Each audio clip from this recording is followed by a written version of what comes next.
Welcome. In front of me is a T-Mobile Huawei B529 modem router LTE, and in this video I will show you how to insert SIM card into this modem. You need to turn the modem upside down and open this flap, and there you can insert the SIM card in the nano SIM format.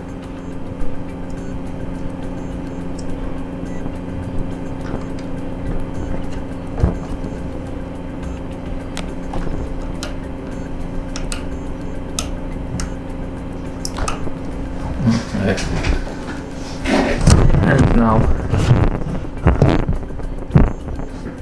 you can enjoy the 5G internet on this T-Mobile Huawei modem. Thank you for watching. If you like this video, subscribe to our channel and give us a like.